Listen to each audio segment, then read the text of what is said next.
Imagine walking into a luxury ballroom for, a massive celebration. But instead of those traditional, really ornate gold chandeliers and that heavy velvet drapery that kind of weighs the room down, the space just feels entirely weightless. Oh, totally. It's a massive visual departure from what we are all basically conditioned to expect when we hear the word luxury. Right. Because for centuries, I mean, the default language of luxury has always been gold. Gold is what crowns are made of. It's what palaces like Versailles are just covered in. It carries this really heavy old world monarchical weight. Yeah, it really does. But we are looking at this comprehensive document today from the wedding planning platform Weddizer. And it's essentially the ultimate playbook for contemporary event elegance. And the data they've compiled is wild. It reveals this absolute explosion of silver and chrome metallic accents just completely taking over the landscape in 2026. It's everywhere, and it's a huge shift. It really is. Okay, let's unpack this because reading through this material, the transition from traditional gold to sleek chrome, it felt to me a lot like upgrading from, say, a beautifully restored classic vintage car to a state-of-the-art high-tech electric vehicle. Oh, I like that comparison. Right, because both of them are undeniably luxurious. Both are absolutely going to turn heads. But the electric vehicle, the chrome in this scenario, it just feels incredibly forward-looking. It's dynamic, it's aerodynamic. But I find myself wondering, why now? Like, why this sudden aggressive departure from the warm tones we're so incredibly used to seeing at upscale events? Well, it fundamentally comes down to the psychology of what modern couples perceive as premium today. The document actually labels this the rise of modern luxury. Okay, the rise of modern luxury. What does that actually mean in practice? So modern aesthetics have been leaning heavily into clean lines, minimalism, and highly refined finishes for years now. I mean, we see it in our homes, in our smartphones, everywhere. Yeah, that's true. Everything is very sleek now. Exactly. And silver and chrome offer something that traditional gold physically struggles to provide, which is a truly neutral, versatile canvas. Because gold kind of takes over. It does. Right. Gold is a warm color. It dictates the palette. It demands your attention.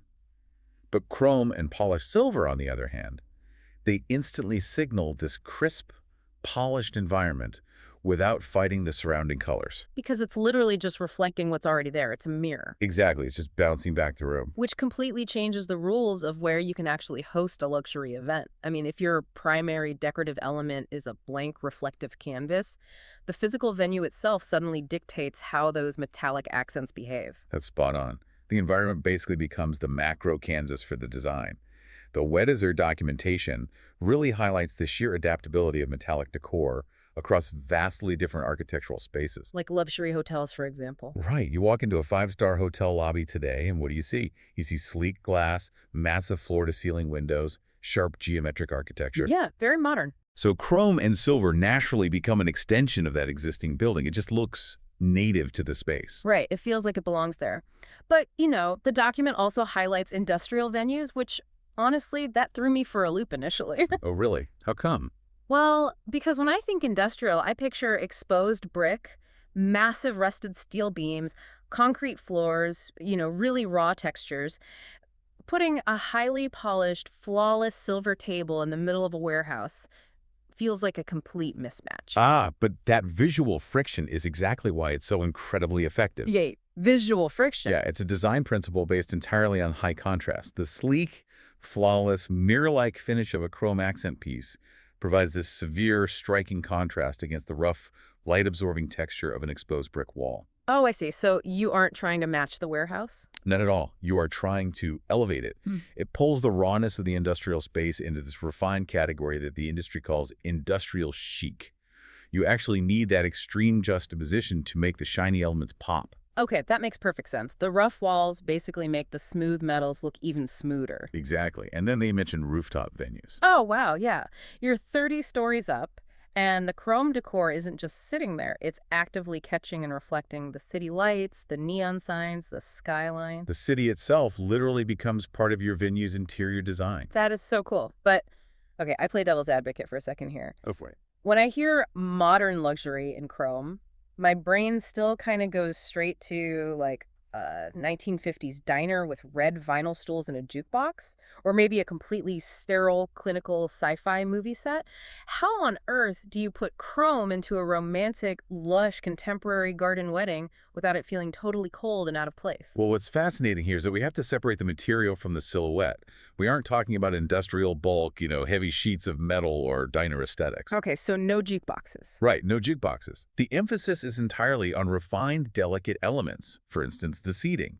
The guide highly recommends silver Chiavari chairs. Oh, the Chiavari chairs. You mean those classic traditional wooden ones with the bamboo-like spindly legs you see at almost every formal event? Yes, the exact ones. The ones with the little cushion tied to the seat, right? Right, that's them. Now imagine that exact, delicate, traditional silhouette, but cast in highly polished silver. Oh, wow. Okay, that's a different vibe. It really is.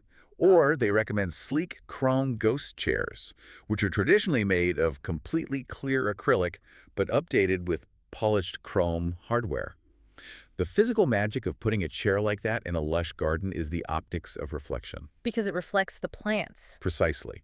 A highly polished metal cylinder like a chair leg doesn't impose gray or silver onto the space. It acts as a literal panoramic mirror. So it's basically camouflaging itself. Exactly. It catches the deep greens of the garden foliage or the soft pink of a nearby rose bush and pulls that environment right onto its surface.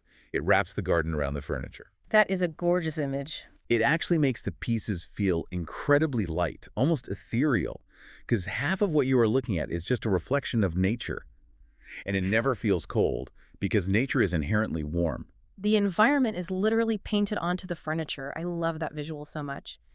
So if the macro environment, the venue, the garden, the brick walls is actively being pulled into the furniture, that means the objects sitting on top of the tables become the ultimate anchor points. Right, because that's where the guests are staring. Exactly. So let's zoom in on that micro level. Yeah, the tablescapes and the statement pieces, this is where the micro-level guest experience is built. When you sit down, what are you physically interacting with? And the detail in the guide here is wild. We are talking chrome charger plates. Those are those large decorative base plates under the dinnerware, along with sleek silver cutlery and fully mirrored table runners stretching down the center of the tables. A lot of shine. It is. And then you build upward, right? Yeah. Geometric chrome structures, tall silver floral stands, mirrored pedestals, metallic candelabras. Honestly, it sounds like you're setting a dining table for royalty in the year 3000. It definitely creates an undeniably glamorous atmosphere. It's highly theatrical. But practically speaking, I have to wonder about the visual physics of this. If I have a mirrored runner, highly polished plates, and towering silver candelabras, haven't I basically built a funhouse mirror maze on a dining table? That is a very real danger. Right. Like if I'm a guest trying to eat my dinner, am I just staring at warped, shiny versions of my own face and getting a blinding glare from across the room? Where's the line between luxurious and visually chaotic? That is the exact trap that tears apart a poorly designed space. And it's actually a major focus of the expert tips section in the Weddizer documentation. Oh, so they warn about this. They do. The absolute golden rules, or the chrome rule in this case, is an exercise in extreme restraint. Right. You have to focus on key statement pieces, not total coverage. So you can't just dip the entire room in silver. Exactly. If everything is shiny, nothing actually stands out. The eye has nowhere to rest. So how do you balance it? The key to making metallic decor work is leveraging light-absorbing materials against the light-reflecting materials. If you're going to use a dramatic, fully mirrored table runner, you do not use shiny satin napkins. Oh, that makes sense. Too much gloss. Way too much. You pair that mirror with soft, matte velvet linens or raw cotton.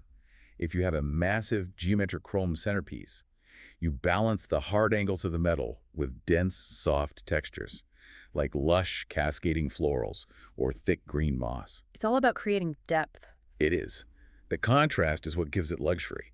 If a highly polished silver floral stand is surrounded by soft, matte white rose petals, the contrast makes the metal look like jewelry for the table. Jewelry for the table. That is a brilliant way to frame it. It really highlights the craftsmanship of the piece rather than just, blinding the guest. But that brings up a really crucial point. Contrast only works if you can actually perceive the shine. I mean, a diamond in a dark room is just a rock. That's very true. You can have the most beautiful silver centerpieces and mirrored pedestals in the world, but they are completely useless without the right illumination. Light is the physical mechanism that actually activates the metal, right? Absolutely. The physics of reflection dictate that without an active light source, chrome is just gray. Just dull gray metal. Exactly. A matte surface absorbs ambient light, but a polished metal surface bounces it. So the science of shine is completely dependent on how you design the lighting in the room. You have to give the metal something interesting to bounce. And the documentation outlines some very specific strategic lighting options to maximize this, right? They do. They suggest massive crystal chandeliers, directional LED uplighting that kind of grazes the walls, pendant chrome fixtures hanging from the ceiling, and even underlit reflective dance floors. And there is this one specific phrase they use to describe the transition of this light that is so evocative. They call it the evening glamour effect. It's a gorgeous concept, and it happens naturally as the sun sets. The interaction between the light and the metal fundamentally changes its character over the course of the event. How so? Well, during the day, or in the late afternoon, chrome is reflecting crisp, natural sunlight. It looks very bright, very clean, and highly modern. But as night falls, the natural light disappears, and you introduce artificial light. Like flickering candles and spotlights. Exactly. Focused amber spotlights, dim ambient room lighting. So the metal stops reflecting the sun and starts reflecting the fire. Yes. The chrome catches those warm, flickering golden glows. The edges of the metal soften, and the harsh reflections turn into these luxurious, luminous pools of light. Oh, that sounds incredible. It transforms the atmosphere from a crisp, daytime event into a deeply sophisticated, almost moody evening gala. Here's where it gets really interesting, though, because we aren't just talking about candlelight anymore. This is 2026. The documentation spends a huge amount of time on technology integration. But yeah, the tech is a massive component now. Oh, we're talking interactive LED dance floors, digital projection mapping, holographic seating displays. The decor isn't just sitting there, it's literally catching and throwing light. It becomes part of a tech ecosystem. But if you fill a room with laser projectors and giant LED panels, and then put highly reflective mirrors everywhere, doesn't that just amplify the chaos? With all this tech, does it run the risk of feeling more like a Silicon Valley tech convention than a wedding? That is a very valid concern. Hmm. But if we connect this to the bigger picture and look at the mechanics of how light disperses, you see why the technology and the metallic design are actually completely symbiotic. Symbiotic, because my instinct says shiny metal plus lasers equals a glare bomb. Let's break down projection mapping for a second. Projection mapping is when you take specialized spatial software and project moving video or animations onto 3D, irregularly shaped objects, like the walls of a historic building or a towering wedding cake instead of a flat 2D screen. Right, we've seen those viral videos of cakes coming to life. Exactly. Now, if you shine complex, beautiful digital light into a room filled strictly with flat, matte surfaces, like regular cotton tablecloths or standard wood paneling, the light just hits the fabric and stops. It looks like you're just shining a projector at a wall. It looks like a movie theater. Right. But when you introduce polished silver and chrome into that exact same space, those metals become a reflective canvas. The digital light doesn't just